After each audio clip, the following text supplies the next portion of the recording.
oras na ito. At muli namin ipinagkakatiwala sa iyo, pag-aaral namin ng iyong mga salita. Paunahan mo po kami. Be the speaker of this day, Father God. Let your Holy Spirit teach us and give us the wisdom and knowledge, Father God. Thank you, Lord. In Jesus' name. Amen. So pag-aaralan natin, who's with you in your journey? Sa lakarin natin, sa takbuhin natin, sino ang kasama natin? O sino-sino ang kasama natin? Sino ang gusto nating makasama? Mahalaga yan eh, di ba?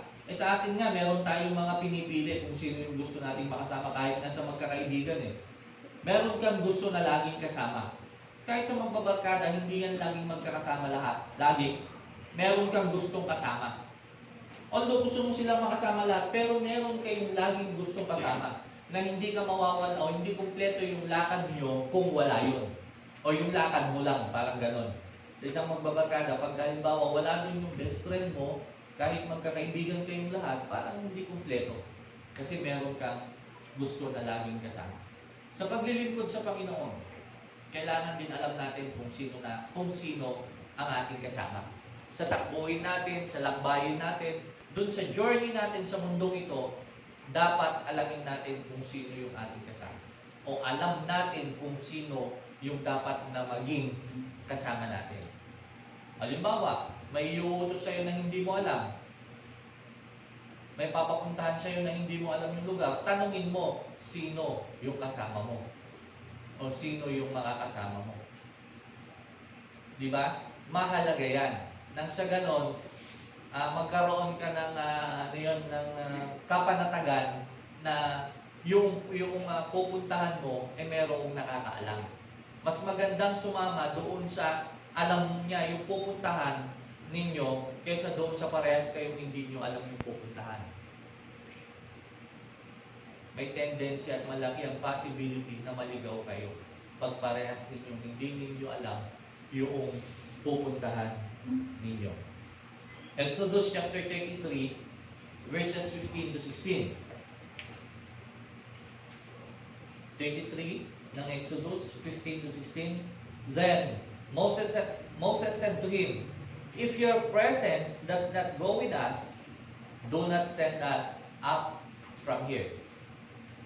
How will anyone know that you are pleased with me and with your people unless you go with us? What else will distinguish me and your people from all the other people on the face of the earth?" Sa Tagalog, ganito yung sabi niya. Sinabi ni Moises, "Kung hindi ninyo kami sasamahan, huwag na po ninyo kaming paalisin dito. Sapagkat kung hindi kayo sasama sa amin, paano malalaman ng lahat na kami po ay inyong kinalulugdan?" Tingnan niyo ha, ito yung gustong makakita ni Moses. Inuutusan siya ng Lord eh. Inuutusan siya ng Lord. Pero ang sabi ni Moses sa kanya, syempre, inuutosan siya ng Lord doon sa lugar na hindi niya kabisado, lugar na hindi niya alam. Ngayon, ang sabi ni Moses, ang sabi niya, Panginoon, sabi niya, kung hindi ninyo kami sasamahan, huwag mo na kami hayaan na tumuloy doon. Bakit? Ano ang dahilan ni Moses? Yung sa verse 16, ang sabi niya, sapagkat kung hindi kayo sasama sa amin, paano malalaman ng lahat na kami po ay inyong kinalulugdan? So, ibig sabihin, ang pagsama ng Lord sa kanila, kay Moses, kapag nakita ng tao na si Moses ay sinasamahan ng Panginoon, makikita nila na safe sila. Parang si Moses, makikita nila na kasama nila ang Diyos. Napakahalaga pala to, no? Na sa isang tao, makita ng ibang tao na kasama mo ang Diyos. Na kapag ikaw ay naglalakbay, na kapag ikaw ay naglalakad, kapag ikaw ay may pinupuntahan, kasama ka ng Diyos. O kasama mo ang Diyos doon sa lakarin mo. Napakahalaga pala niyan. Yung makikita ng ibang tao na paparating ka pa lang, lingkod ng Diyos to. No? Paparating ka pa lang ay, this is a servant of God. This is a man of God. This is a woman of God. Kilala ka ng Lord. Kilala tayo ng Lord. Kaya ito yung gustong mangyari ni Moses. Sabi niya, kung hindi niyo po kami sasamahan, huwag niyo na kami hayaang tumuloy. Hindi dahil sa ayaw sumunod ni Moses. Hindi sa ayaw niyang sumunod sa Panginoon, kundi gusto niyang magkaroon ng kasiguraduhan na sa kanilang paglalakbay, ang kasama niya ay ang Panginoon. Sa lakbayin natin, dapat alamin natin kung sino ang kasama natin. Isa sa mga pagkakakilanlan ng tao sa kanya ay kung sino or sino-sino ang kanyang kasama. Dito lumalabas yung kasabihang, tell me your friends are and I tell you who you are. Paano mo malalaman ng isang tao kung siya ay mabait? Kapag kasama niya ay mababait. Tama? Paano mo malalaman na ang isang tao ay matalino? Kapag ang kasama niya ay matatalino. Kaya nga ako, lagi ako sumasama nung high school ako sa matatalino.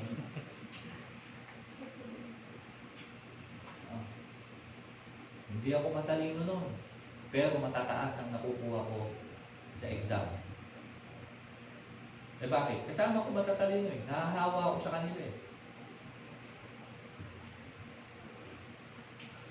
Pumunta ka, sama mo doon tapos nung high school ako, meron yung time na napasama naman ako doon sa mga matitigas ang ulo.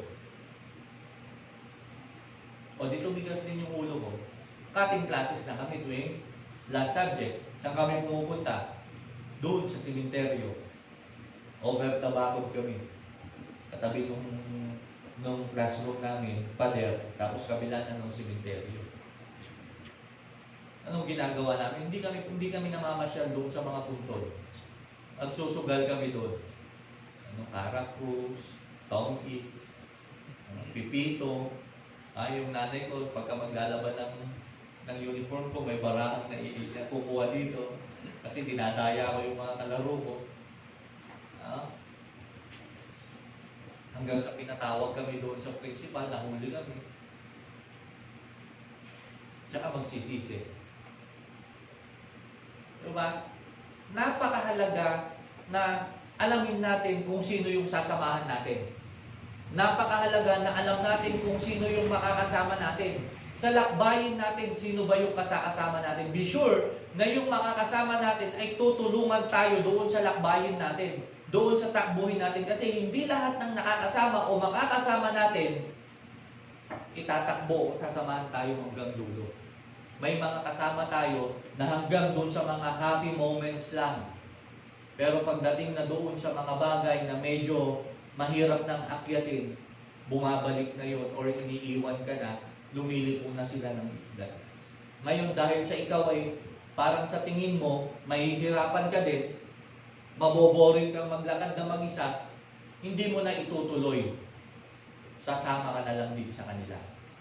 Kaya ang daming panahon na nasasayang sa atin kasi mali yung kasama natin sa takbuhin natin. Mali yung mga taong nakakasama natin doon sa lakbayin natin. Diba? Siguro nakakita na kayo may kakilala kayo na ang high school niya, nasa 10 years na siyang high school. Kontrata. Yung college niya, ganun din. Nung first sem, nag-education, nung second sem, kumuha ng HRM, nung sumunod na taon, na gusto niya, pulis na. Sumunod na taon, hindi na, mag-nurse na lang ako. Sumunod na, engineer, wala nang natapos. Hindi niya alam kung ano yung desisyon talaga niya. O meron pa nga yung iba, di ba, yung mga magkakaibigan talaga, nung high school, magtatanong, mag-uusap-usap yan kung ano yung kukunin nila. Gusto nila, iisa yung kukunin nila para magkakasama pa rin sila. Pero habang, as times goes by, nare-realize sila na hindi pala para sa kanila yon. Hindi sila masaya doon sa kinuha nila. Napasama lang sila doon sa kanilang mga kaibigan. Anong mangyayari? Mag-uulit. O kaya pagka naisip nga, ang dami nang nasayang na panahon, ang dami nang nasayang na pera, ang mangyayari na yan, maghihinto na lang. Pero dapat nung una pa lang, inalam na natin o alamin na natin kung sino yung makakasama natin sa takbuhan natin. Question is, sino? Sa takbuhin natin ngayon, ito ang tanong, sino ang madalas nating kasama? Imagine nyo na, sino bang madalas kong kasama? Yung lagi ko bang kasama? Isipin mo, ang tagal na namin magkasama, ilang beses na ba niya akong nalibre? Ha? Kung meron ba siyang hindi nasoli na gamit ko? Yung dito siya lagi natutulog sa bahay. Pag pumupunta dito, ang suot niya lang yung damit niya. Pag umuwi, may bag na.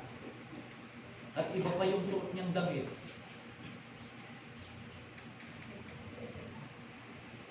No, sino yung madalas yung kasama?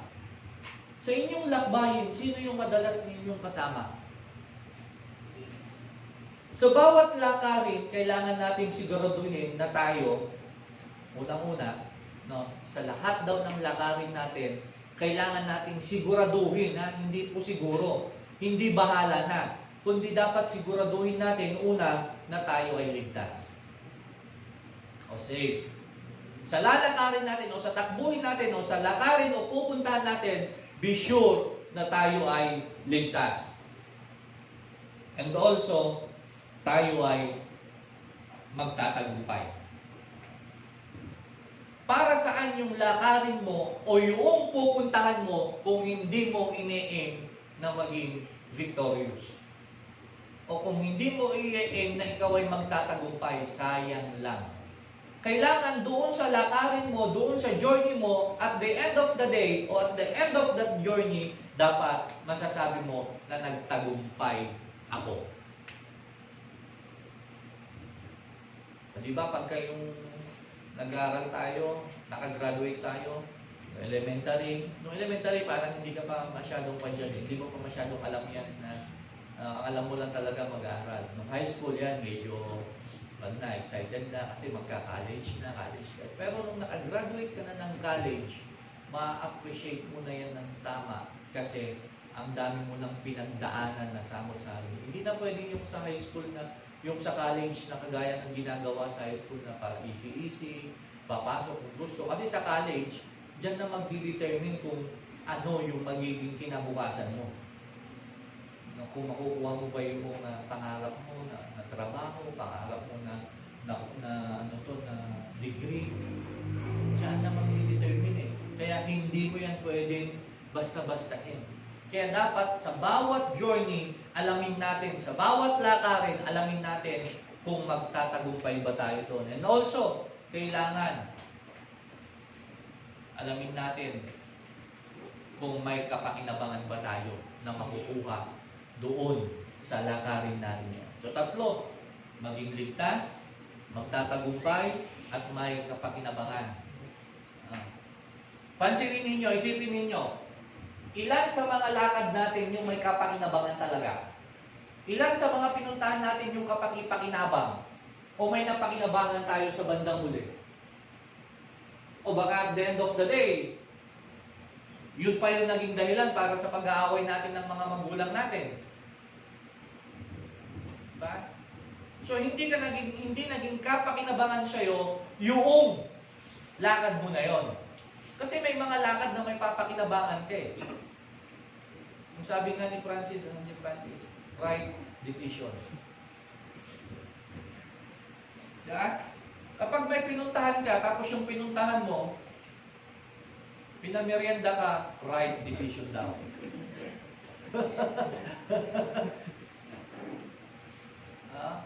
Tama, may mga right decision.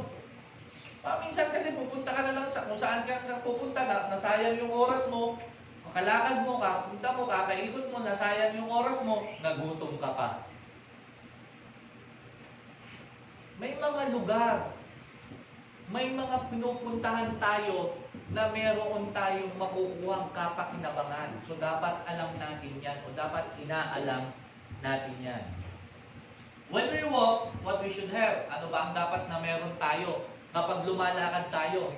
Para maging ligtas tayo o para ma-assure natin na tayo ay ligtas doon sa lakarin natin. Ano ba dapat na meron tayo? O ano ba yung dapat na iniisip natin? Ano ba yung dapat na inuunan natin? Dapat alamin natin na kapag lumalakad tayo, may pupuntahan tayo, kailangan natin lumakad ng may kasiguruhan. Walk with assurance. Mahirap lumakad ng bahala na. Mahirap pumunta sa isang lugar ng bahala na. Halimbawa, mag-aaya kang mamasyal. Saan tayo mamamasyal? Bahala na. At the end of the day, tsaka nyo maiisip kung saan kayo mamamasyal pagka madilim na. Hindi mo ma-appreciate. Tapos titignan mo yung oras. Ang dami nang nasayang, lumipas na yung oras. Parang walang nangyari. Kasi nga, hindi natin pinag-isipan na mabuti.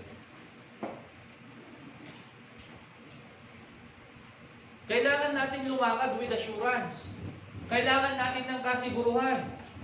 So first, alamin kung sino ang makakasama. Alamin mo pag may lakad ka, alamin mo muna kung sino yung makakasama mo.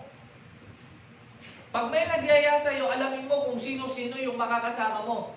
Tara, punta tayo sa ganito, sino ang makakasama natin. Kasi maaaring tiwala ka doon sa nag-aya sa'yo, pero hindi mo alam yung nag-aya sa'yo, baka may inayang iba, at yung inaya niya may inaya pang iba. Maaaring yung nagyaya sa'yo, tiwala ka. Dahil kakilala mo. O hindi ba't anong nangyayari ngayon? Yung nangyayari dyan sa balita? Diba? Yung doon sa flight attendant, ganun yung isang lumalabas. May mga hindi sila kakilala. O may hindi siya kakilala.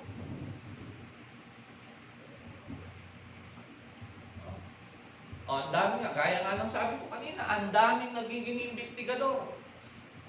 Pero yung isa sa nabasa ko doon na may point talaga, bakit kasi mas pinili niya na makasama ang mga barkada niya kesa sa pamilya niya on the New Year's Eve. Maraming napapahamak ng ganyan. Maraming napapahamak, maraming pamilya ang nawasak nang dahil sa mas pinipili natin kung minsan o madalas sa buhay natin na mas sumama pa sa mga barkada kesa mas sundin yung gusto ng magulang natin sa atin. At sa bandang huli, sino ang magkakaroon ng problema? Hindi ang mga barkada, kundi ang magulang ang magkakaroon ang pamilya ang magkakaroon ng problema kapag may nangyaring hindi maganda sa atin. Oo, malulungkot yung mga kaibigan, pero hindi sa kanila lahat ng burden. Hindi sila ang mag-aasikaso ng lahat. Magulang, pamilya ang mag-aasikaso. Kaya nga ang daming tanong dun bakit, paano kung hindi siya sumama, paano kung ang oras na yun ay inilaan niya sa kanyang pamilya. Marami ng paano pero hindi na may babalik ang anumang bagay na nangyari. Anumang bagay na hindi magandang nangyari, hindi na may babalik kahit anong pagsisisi. Nangyari ang hindi magandang pangyayari o nangyayari ang hindi magagandang pangyayari dahil sa maling desisyon. Dahil sa maling nagawa ng tao. Alamin natin kung sino yung ating makakasama. Napakahalaga. Huwag kayong mahiyang magtanong. Dapat kunin ninyo yung details kapag may nagyaya sa inyo. Lalo na kung stranger kayo doon sa lugar. Kung hindi ninyo alam kung saan yung pupuntahan talaga, kung hindi kayo familiar doon sa lugar, sino-sino yung makakasama natin, hindi nakakahiyang itanong yan. Kasi ang iniisip mo yung kasiguruhan. Tapos pag ipinaalam ninyo sa magulang ninyo, dapat Yung sakto. Hindi yung group study, yung paalam, yung pupuntahan, party-party. May group study kami doon sa bahay ng classmate ko. Saan? Sa Villa, Gracia yata. Laki naman ng bahay nung classmate mo. Sabi niya, mayaman kasi muna. Nag-iisang anak tapos walang kaibigan. May Villa sila. Gracia yung pangalan ng nanay. Resort pala nung tagal tapos group study tapos nag-swimming na, di ba? Oo, sabi nila, maraming nagsasabi, at ako narinig ko rin yun nung kabataan ko. Sabi nila, i-enjoy mo yung kabataan mo, i-experience mo yung mga bagay na dapat mong i-experience kasi minsan ka lang dumating sa kabataan mo. O totoo naman, minsan lang tayo darating sa pagiging kabataan, pero ang pagiging kabataan natin ang magdidetermine kung ano tayo pagtanda natin. Kapag may maling bagay o naging maling desisyon tayo na nagawa nung kabataan natin, sigurado ako na kapag tayo ay tumanda, dala-dala natin yung maling desisyon na yan na nagawa natin nung kabataan. Pero kapag tama ang ginawa mo nung kabataan ka, magiging tama ang direksyon ng buhay mo habang ikaw ay tumatanda. Kaya nga sabi ng Bible, nagsabi na mga Ngaral chapter 12, alalahanin mo ang manlilikha mo sa panahon na ikaw ay, ang sabi, panahon na ikaw ay bata pa. Sa panahon ng iyong kabataan, means malakas ka, kumpleto yung paningin mo, yung pandinig mo, nakakalakad ka pa, nakakapunta ka pa kung saan mo makakapunta, may andyan pa yung lakas mo, nakakaintindi ka pa, alalahanin mo ang Panginoon mo sa panahon ng ikaw ay malakas pa. Kaya yung mga kabataan, maliliit. Kaya pansinin ninyo, ilan yung mga kabataan dito na noon pa lang maliliit. Meron yung isa hanggang ngayon maliit pa rin. Wala siya, mga bakakon siguro siya. Di ba? Pero pansinin ninyo, meron na tayong mga professional na teachers. May mga graduates na, merong mga agriculturists, merong mga sipunin lang nung araw yan. Hindi naliligo pagka ngayon marunong nang magpariban. At yung pagpariban nila, hindi na nila hinihingi sa magulang nila. Bakit? Nakakuha sila ng may trabaho na, na-enjoy na nila. Mahirap yung yung hindi mo ma-enjoy yung kabataan mo.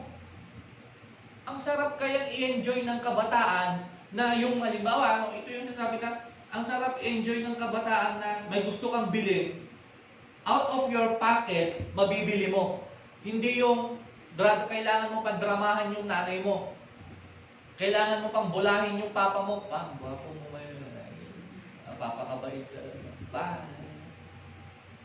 Ang gatang ng cellphone. Paglaing ko. Tapos yung nabilan na ng cellphone, wala na, maghapon na nandun sa cellphone.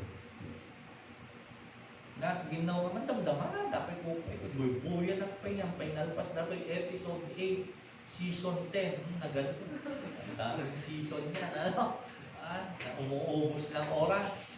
Napakahalaga niyan. At the end of the day, hindi naman kukunin ng magulang natin kung ano yung meron tayo eh. Diba? Iginagayad nga tayo ng mga magulang natin for us to have a better future. Kasi isang kagalakan ng magulang na makita tayo na successful sa ating mga buhay. Kasi it is the responsibility of a parents, na tustusan, alagaan, i-guide ang mga anak. Wala namang magulang na nagsabi na, anak, mag-aral ka ha, mag-aral kang mabuti para wala kang magandang kinabukasan. Anak, mag-aral kang mabuti doon sa mamahaling school. Tapos sa bandang uli, pag nakagraduate ka na, sirain mo yung buhay mo. Wala namang magulang na nagsasabi ng ganun eh. Kundi ang magulang, kahit anong hirap niya, itataguyod niya. Ang kanyang mga anak. Kailan ninyo naririnig ang magulang ninyo na nagsabi sa inyo na nahihirapan na ako sa iyo?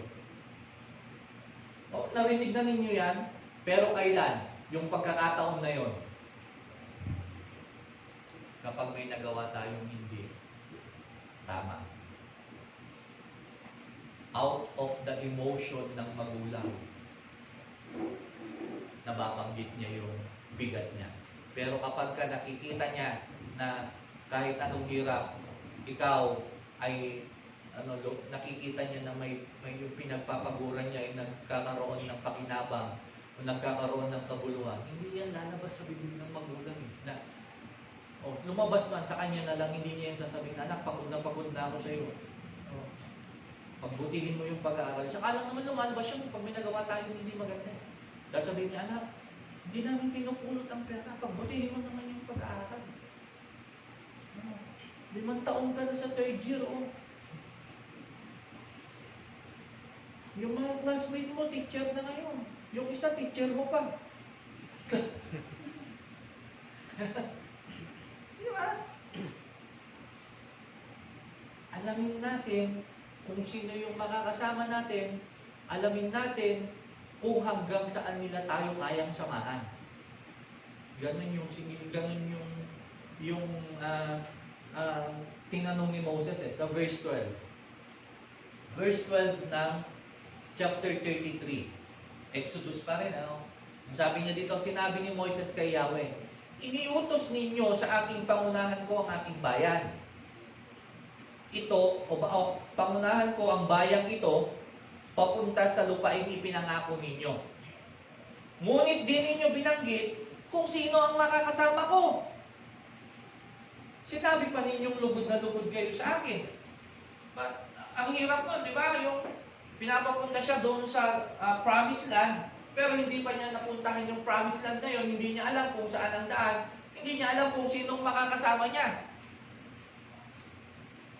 At isa sa magbibigay sa iyo ng kasiguruhan kung sino ang nakakaalam nung pupuntahan o nung lugar na sinasabi niya, walang iba kundi yung nagsasabi.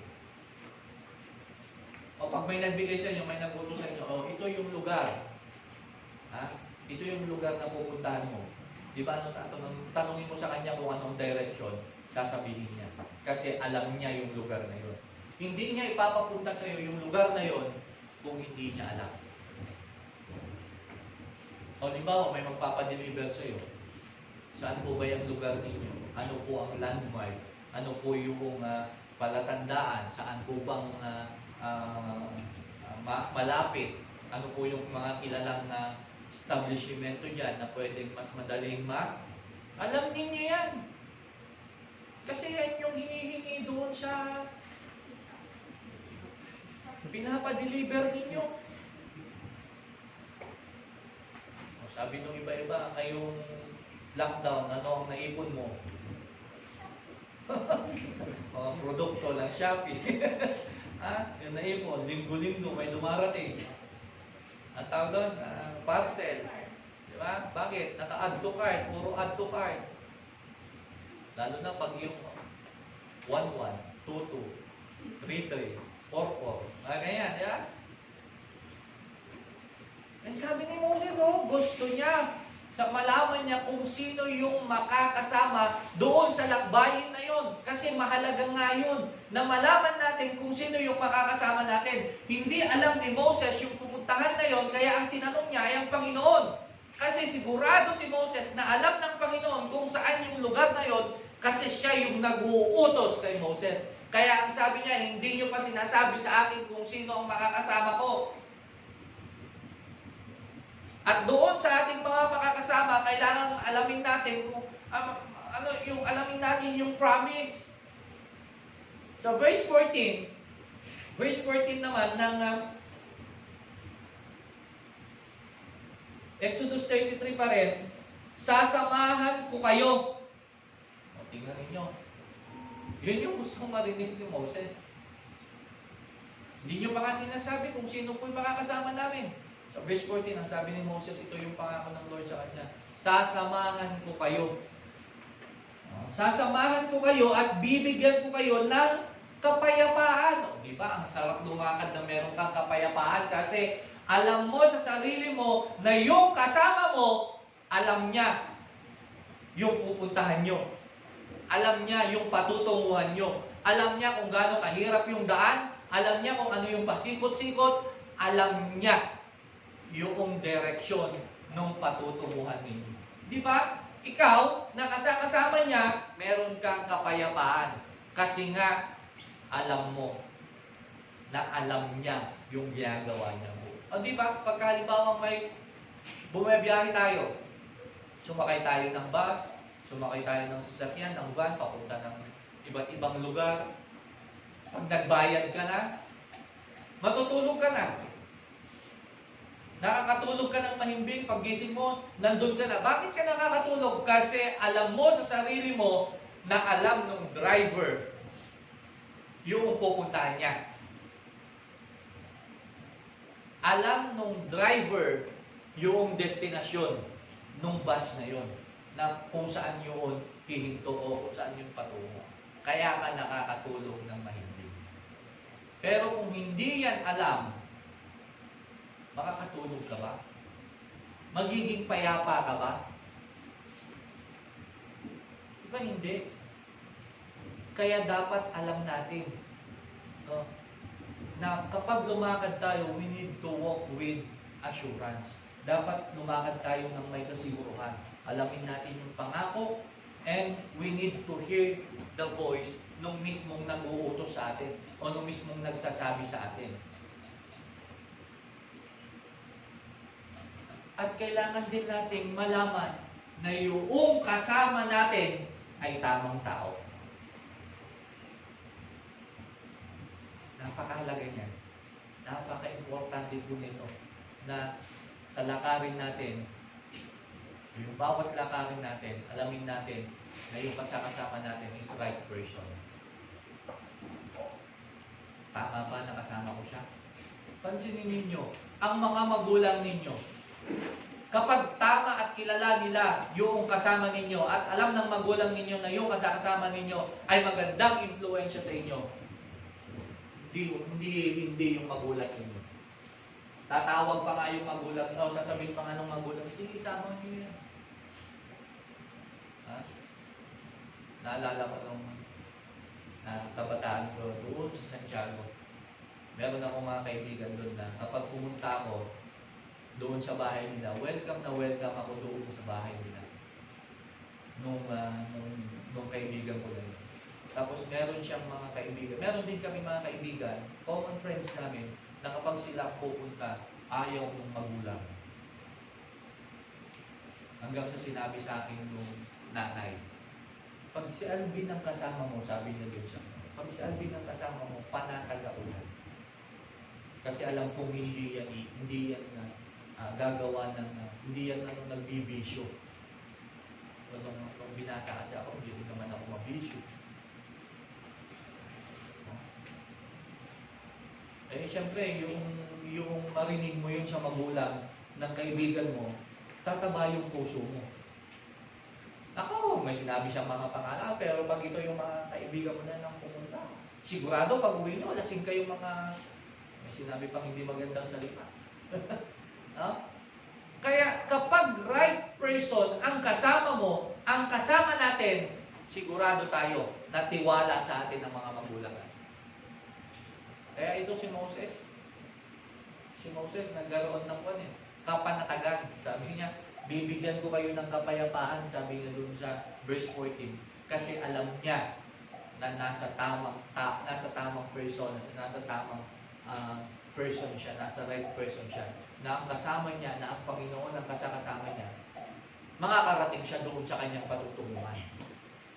Kaya't napakahalaga, alamin natin kung sino o kung tama ba yung mga tao na makakasama natin. Huwag kayong mahiya dyan. Dapat alamin natin, kilalanin natin. Bakit? Kasi kapag nagkaroon ng hindi magandang pangyayari, ang unang-unang maapektuhan, siyempre, tayo. Hindi naman yung ibang tao, tayo at ang pamilya natin. tayo at ang pamilya natin ang unang-unang maaapektuhan. Pangalawa, paano naman tayo makakapunta doon sa journey natin o doon sa lakarin natin ng victorious o na may katagumpayan. Kasi dapat kapag may pinupuntahan tayo, alam natin sa bandang huli, dapat may magtatagumpay tayo diyan. Meron tayong victory na masasabi natin. Hindi lang doon sa ML na victory. Di ba tuwang-tuwa kayo pag naririnig niyo yan? Yung pagka nanalo kayo, lalo na doon sa ano pa ba yung mga laro, yung mga baril-barilan, di ba? Pag sinabing kayo yung nanalo, tuwang-tuwa kayo, kamo pa doon di ba? Dapat ganun din sa lakarin natin. Dapat ganun din sa journey natin. Dapat ang i-gain natin doon sa mga pinupuntahan natin ay magkaroon tayo ng katagumpayan. Magkaroon tayo ng victory doon sa dulo ng pupuntahan natin. Para saan pag nilakbay natin ng isang lakbayin kung wala namang katagumpayan o hindi natin hinahangad na maging matagumpay tayo doon sa lakbayin natin na yun? Para saan? Just magkaroon lang ng experience? Magkaroon lang ng pagod? Pansinin niyo yung mga mountaineer. Di ba? Yung nakakatakot yung nagba-mountain climbing, yung hill climbing pa, yung may pang tawag doon, yung may pang tusok sila na gano'n. Tapos mga safety gear, pero nakakatakot pa rin, di ba? Yung mga gano'n na inaakyat nila, yung birubiruin nyo, yung bato nakapaganon, tapos bangin, aakyatin nila, pagpaganon, aakyatin sa tuktok. Pero pag nakarating sila sa tuktok, ano ang ina-achieve nila? Marating yung tuktok. Pag nakarating sa tuktok, tinataas nila yung kanilang dalawang kamay at saka sumisigaw. It is a sign of victory. Dapat doon sa lakbayin natin, it is a sign of victory. Kaya kapag may nilakbay tayo, may pinuntahan tayo, at pagbalik natin sa bahay, masasabi natin, tagumpay yung lakad ko ngayon. Hindi natin masabi, bakit? Kapag umuwi tayo, dahan-dahan natin binubuksan yung pintuan. Dahil pa natin yung mga magnanakaw. Sarili niyong bahay, sa sarili niyong bahay, takot kayong buksan yung pinto. Dahan-dahan. Tapos dahan-dahan yung talagang yung pino-pino yung lakad mo na tapos yung sabi nung aso, pati yung aso. Tapos pagka narinig na, nagbukas na ng ilaw yung lanay, nakita ka, pagkalito na, tungkol yung aso, tagari ka, dadamay. Dapat pagka ganon, pag uwi mo ng bahay, victorious, tagumpay. Pero kung ang goal mo talagang asarin yung nanay mo, tagumpay ka mo, napagalit po si nanay. Diba? Tagumpay, nag-away kami ni tatay. Kasi baka yun yung purpose mo kaya ka umalis ng bahay o kaya ka gumawa ng isang bagay na hindi ka gustuhan ng magulang mo para galitin yung magulang mo. No, dapat sa atin, sa bawat ginagawa natin, sa bawat lakarin natin, kailangan magkaroon ng katagumpayan. Pero paano magkakaroon ng katagumpayan? We need to walk with compassion. Kailangan natin ng compassion. Kailangan natin ng love doon sa ginagawa natin. At kapag hindi mo mahal ang ginagawa mo, o yung bagay na lakarin mo, o yung journey mo, ang hirap puntahan yan. Kapag hindi mo binibigyan ng compassion, yung lalakbayin mo. 13 ng 33 pa rin. Kung ito'y totoo, kasi di ba doon sa question, sabi niya, hindi niyo pa sinasabi yung aking, o kung sino yung aking makakasama. At tapos sa bandang huli, ang sabi niya pa doon, at sinasabi niyo pang,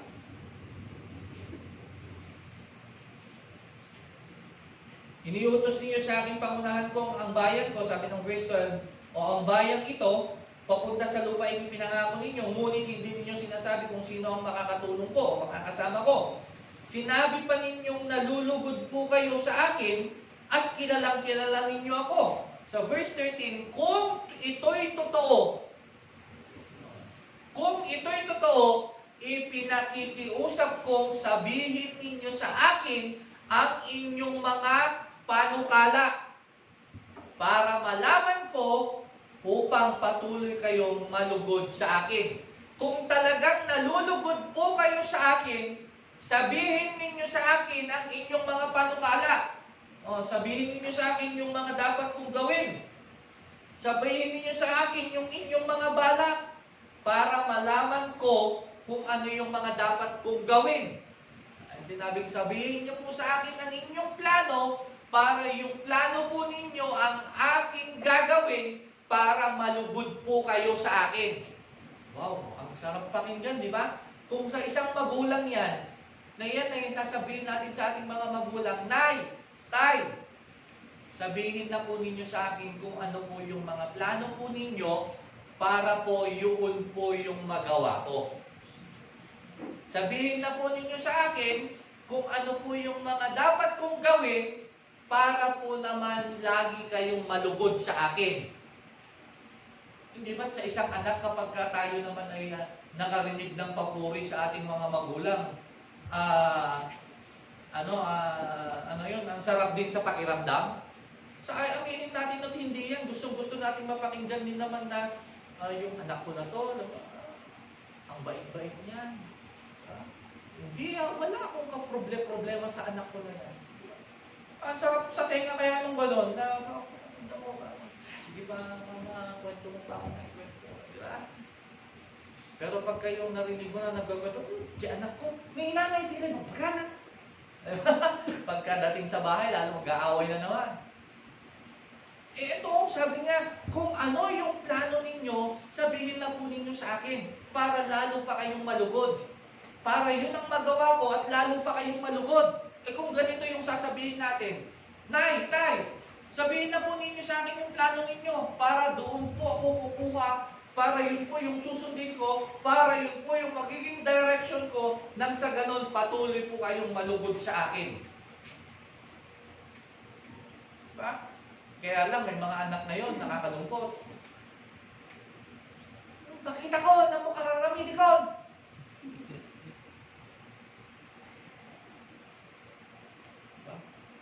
O bakit ngayon ka lang? Saan ka naman ang galing? Kasla at laubing.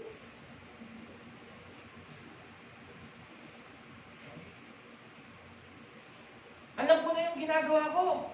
Ni yung underwear, hindi marunong laban. Alam na daw yung ginagawa.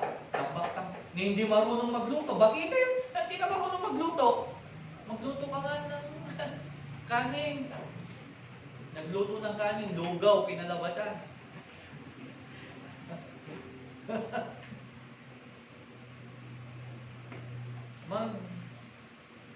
Magpakbet ka nga. Sabi, di ba? Tanungin nyo kung ilan yung kakain doon sa pakbet. Kung ang kakain sa pakbet ay 12, magpaturo kayo dito. May kakilala ako. Sobra pa. Yung dalawang talong, 2 okra, 2 ampalaya, 2 kamote, sobra pa yun sa 12. Pwede pang mag-uwi. may soup pang kasama yun, hindi lang pakbet. Tandaan mo, bibigyan nila kayo ng diskarte. Diskarting militar yun, diskarting malupit. Lalo na ngayon na mahal ang gulay. The best na diskarte yun. Sabi nga nung kumain, dayo lang dito yun. Pastor, kasto'y gayang tipakbet si mambabata na.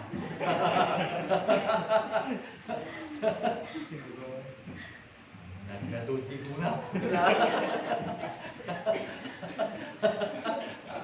Isang kasirola yung sabaw eh. Pero lasang pakbet pa rin naman. Marami lang sabaw. Depende kasi yan sa nagluluto eh. Sa chef. Depende yan sa chef. Okay? So dapat daw, para maging matagumpay tayo, we need to walk with compassion. Pangatlo, kasi yung sinabi ko kanina dapat ligtas. Ano yung pangalawa? May katagumpayan. Pangatlo, may kapakinabangan. So, be sure that your ways gives you gain. Na yung lakarin natin magbibigay ng kapakinabangan sa atin. Kasi nga, sayang yung lahat ng gagawin natin kung wala tayong mapapakinabangan. Sayang yung... Ito, ang Bible, ibinigay ng Lord sa atin ang kanyang mga salita para pakinabangan ng tao. Magiging useless ang Bible kapag hindi napakinabangan ng tao. Yung tao na nagbabasa. Kaya natin nababasa o binabasa ang Bible, kaya ibinigay ng Lord ang Bible sa atin, hindi lang para basta basahin, kundi para mapakinabangan natin. Paano kapakinabangan? Makita natin, maging natin na araw-araw, makita natin dyan kung paano sumunod, kung paano sundin yung mga pinag-uutos ng Lord. At pagdating ng panahon, whether tayo yung mauna o dumating ang Lord, mapakinabangan natin yung lahat ng pangako ng Lord dito. Lalong-lalo na yung buhay na walang hanggan. Ito isang journey natin. As a Christian, as a servant of God, at tayo habang naglilingkod sa Panginoon, dapat ang journey natin ay magkaroon tayo doon sa end ng journey natin ng kapakinabangan, which is yung buhay na walang hanggan. Verse 17 ng Exodus 33. Doon sa verse 16 kasi, umpisahan muna natin doon sa verse 15. Sinabi ni Moises, kung hindi ninyo kami sasamahan, huwag na po ninyo kaming paalisin dito. Sapagkat kung hindi kayo sasama sa amin, paano malalaman ng lahat na kami po ay inyong kinalulugdan? Kung sasama kayo sa amin, maliwanag na kami naiiba sa lahat ng bansa. Yung verse 17, ito yung kapakinabangan na gustong marinig ni Moses. O yung gain. Sige, gagawin ko ang hiling mo, sapagkat ako'y lugod na lugod sa iyo at kilala kita. Ang gusto ni Moses, makasama niya ang Panginoon. Siyempre, gusto niyang marating yung journey yung pinaparating nun. Diba? Kaya sabi, sige, sasamahan kita. Di ba't sa isang anak, pag may pinaalam ka doon sa magulang mo, sabihin ng magulang mo, sige anak, mamangkan. Ato yung balon mo, ato yung allowance mo. Ito yung allowance mo, ito pa yung extra, pambili mo ng souvenir. Bakit? Kasi kilala ka ng magulang mo. Kilala ka niya na hindi ka gagawa ng anumang hindi makakabuti sa'yo. Kilala ka niya na hindi mo sisirain yung pangako mo sa kanya. Kilala ka niya na hindi ka gagawa ng anumang mga bagay na ayaw niya. Lalo kung minsan, bakit ayaw kang payagan? Kasi nga kilala ka niya. Diba? Ay, ang tanda-tanda mo na, ba't ayaw niyo pa akong pinapayagan? Kilala kita. Papansinin ninyo, di ba pag may nawawala sa bahay ninyo? Kinuha mo, no?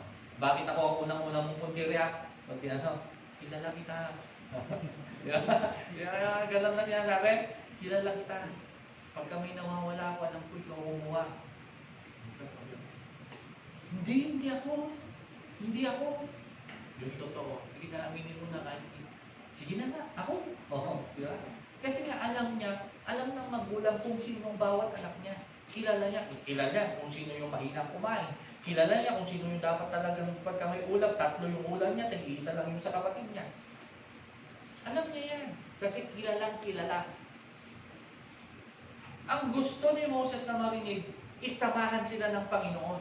At the end of the day, sabi ng Lord sa kanya, sige, sasamahan kita. Sasamahan ko kayo sa inyong lakbayin. sapagkat ako'y lubod na lubod sa iyo at kilalang kilala kita. Pero di ba, hindi naman nakarating sa promised land ang mga Israelites. And even Moses, hindi sila nakarating. Bakit? Babasahin natin yung Bible kasi sobrang dami at unang-una sa katigasan ng ulo ng mga Israelita. Kaya ang katigasan ng ulo, hindi nakakapagbigay ng kapakinabangan. Amen? Amen. Lingunin mo yung katabi mo, sabihin mo, hindi matigas ang ulo.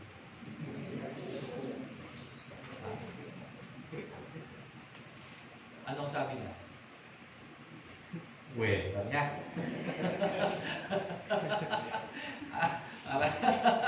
Parang ayaw maniwala. Totoo yan. Ang katigasan ng ulo, wala kang mapapakinabangan dyan. Meron, pangpupok siguro sa awa. Pagka wala kang martilyo, yung ulo mo ang pangpupok. Isang ulo. Ang sabi, sige, gagawin ko ang hiling mo pagkat ako'y lubod na lubod sa iyo at kilalang kilala kita, sabi ni Yahweh. Napakahalaga na sa bawat lakad natin o lakarin natin ay may kapakinabangan tayo upang hindi masayang ang panahon at oras. Kasi lalo na sa panahon natin ngayon, napakahalaga.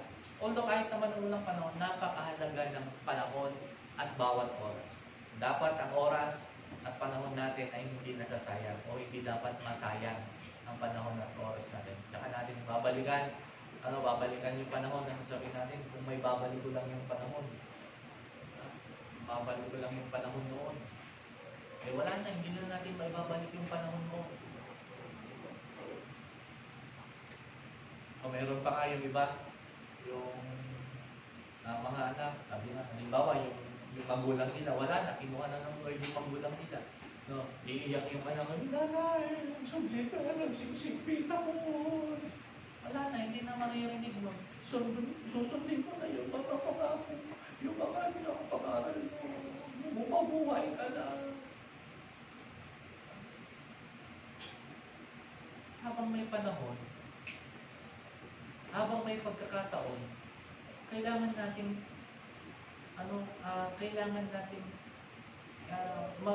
ma-realize sa buhay natin na sa bawat lakbayin natin, alam natin kung sino ang kasama natin. Mula nung maliit pa tayo, mula nung nasa sinapupunan pa lang tayo ng ating mga magulang o ng ating mga nanay, sila na, mga magulang na natin ang kasama natin sa takbo. Sila na yung umakay sa atin nung tayo naglalakad, nung nasasanay na maglakad. Kapag nadapa, sila yung nagbabangon sa atin. Kapag tayo marumi, sila yung nagpapaligo, nagbibihis sa atin hanggang sa pag-aaral, hanggang sa pagtanda, hanggang sa mag-asawa, hanggang sa magkaapo. May mga magulang pa na kahit nag-asawa na. Hindi pa rin iniiwan ng mga magulang. Kasi nga, sila yung kasama natin. So, wag natin hahayaan na magkaroon ng pagkakataon sa buhay natin na maisawalang tabi ang ating mga magulang. Alamin natin na sa lakbayang ito, napakahalaga kung sino talaga yung tunay na makakasama natin na makapagdadala sa atin doon sa pinapangarap natin, doon sa journey natin. Kung ang barkada natin ang makakapagdala, kung sa alam natin, ang barkada natin ang makakapagdala doon sa pangako natin, o yung doon sa pangarap natin, huwag mong pakipansinin ang magulang mo. Sundin mo yung barkada mo. Ganon din sa paglilingkod sa Panginoon. Kung alam natin na ang mundong ito, kung ang mundong ito ang magdadala sa atin doon sa pangako na buhay na walang hanggan, huwag nating sundin ang Diyos sa atin. Pero maliwanag ang sabi ng Bible, tanging ang Panginoon ang makakapagdala sa atin sa buhay na walang hanggan. So, sino ang susundin natin? Dapat ang sundin natin ay ang ating Panginoon. Dahil siya ang makakapagdala sa atin doon sa buhay na walang hanggan. Napakahalaga na alam natin kung sino yung kasama natin. Napakahalaga yung guidance nung makakasama natin. In our journey, let's make sure that we are walking with God.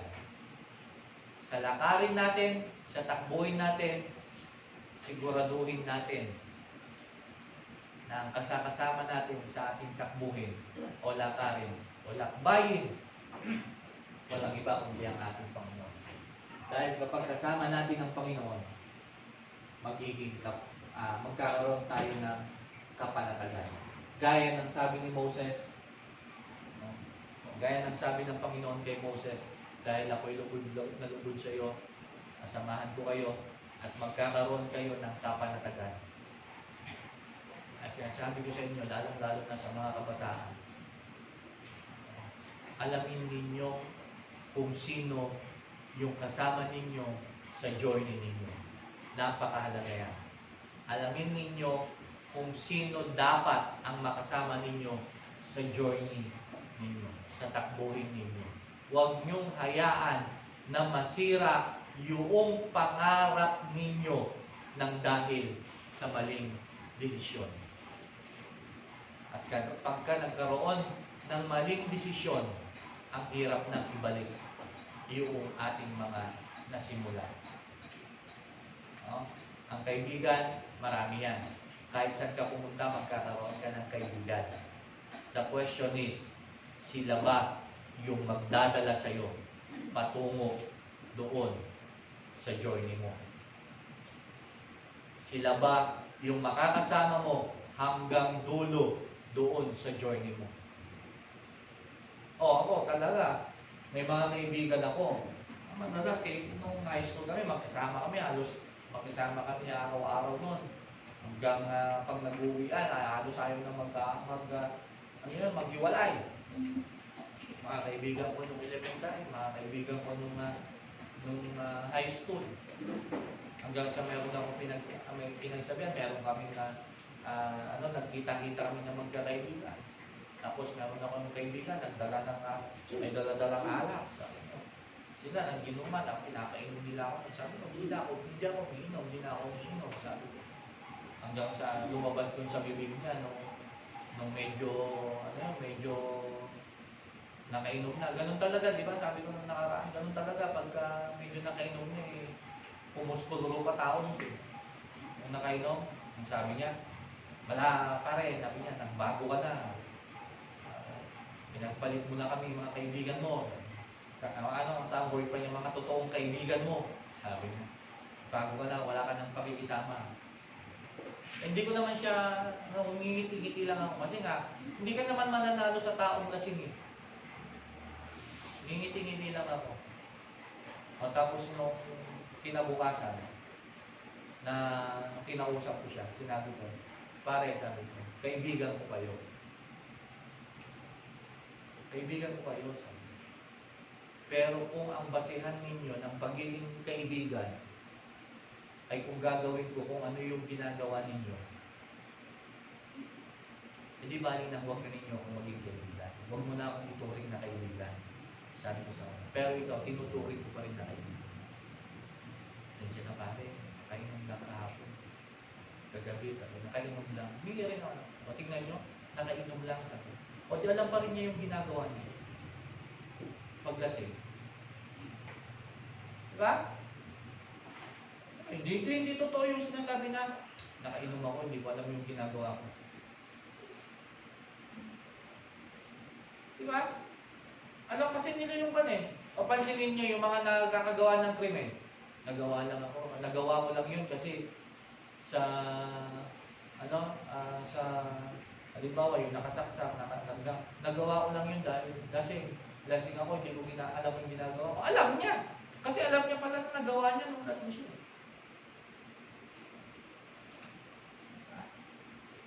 Pero ang point dito, marami nang nasira. Kung pinatulang ko yun, di nasira yung pagkakaibigan na. Pero hanggang ngayon, magkaibigan kami nung tao na yun. Pag nagkikita kami, kahit Kahit sa, yun, halimbawa may mga okasyon, may reunion kami, pag nagkikita kami, hindi nila nilalabas yung alak. Hanggang nandun ako. Yun naman na yung respeto nila sa akin. Hindi nila nilalabas. Hanggat nandun ako. Ang ginagawa ko naman, hindi ako umuwi. Hanggat nandun sila. Sabay-sabay kaming uuwi. Hanggang sa wala na, hindi na sila iinom. O di ba? Kung tatayuan mo kung ano yung paniniwala mo, darating ang araw, ang Diyos ang kikilos sa kanila para irespeto nila kung ano yung paniniwala mo. Sabi ko talaga sa kanila, kung ang basihan mo ng pagiging kaibigan ko sa iyo, ay gagawin ko kung ano yung ginagawa mo, kahit huwag mo na akong maging kaibigan. Sabi ko sa kanya. Pero kaibigan pa rin kita. Pare, pasensya na. Nakainom lang. Patingnan mo. So, ang nakainom, talagang siya na yung pinakamagandang tao, siya na yung pinakagwapo. Kamukha niya si Piolo. Sa pakiramdam niya, si Piolo Pascual siya. Personal naman, Askal lang. Piolo Askal.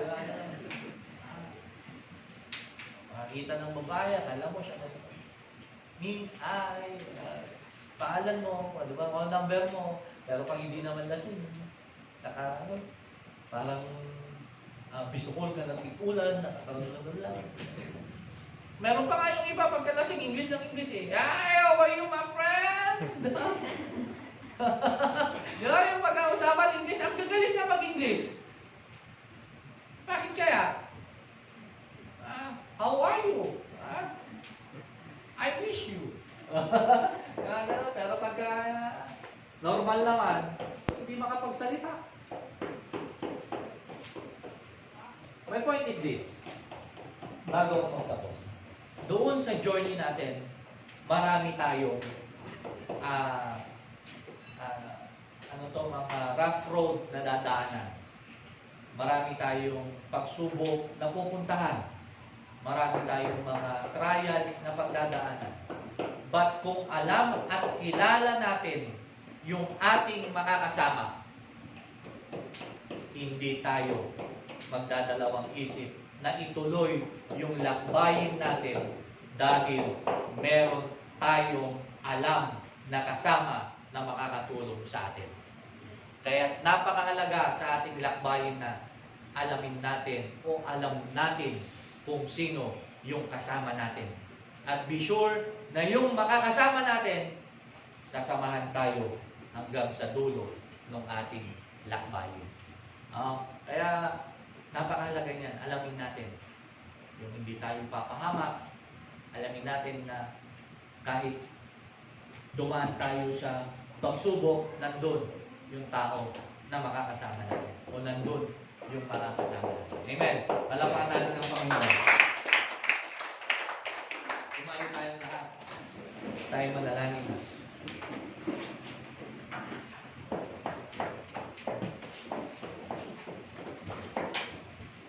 Yes, Lord. Thank you, Lord, for your word. Thank you for teaching us, Father God.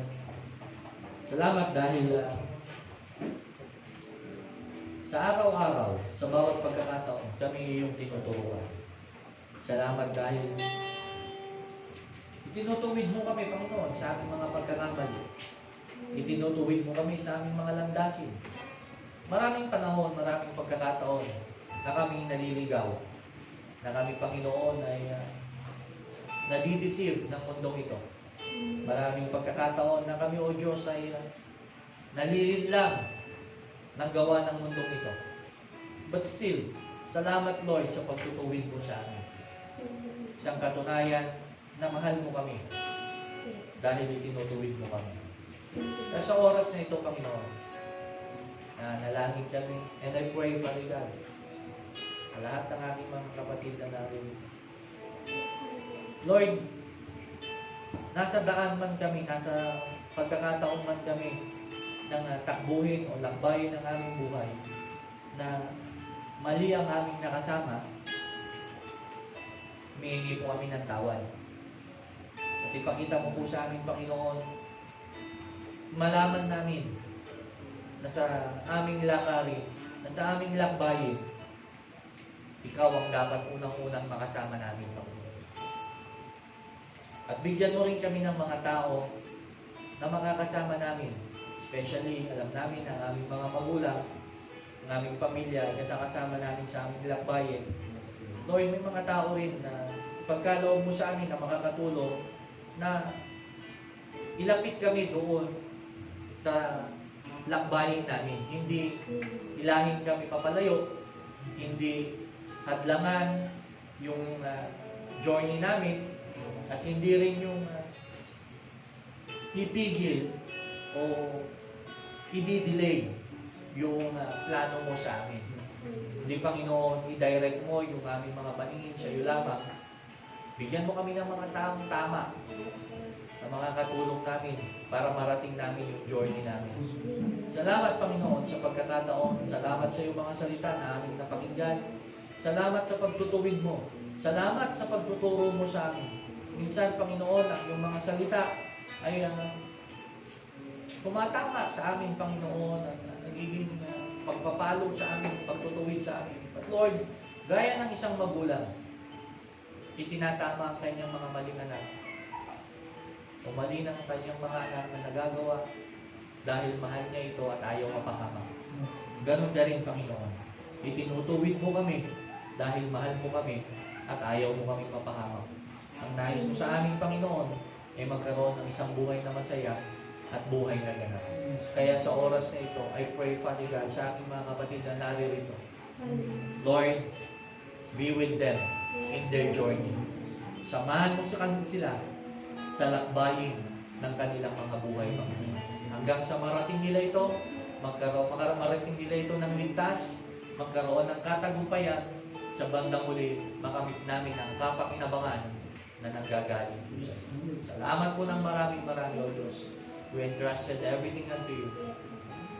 Ito po ang aming panalangin sa pangalan ng Ama, ng Anak, at ng Banal na Espiritu. In Jesus' mighty name. Amen. Amen. Amen. God bless po. Sa bawat isa.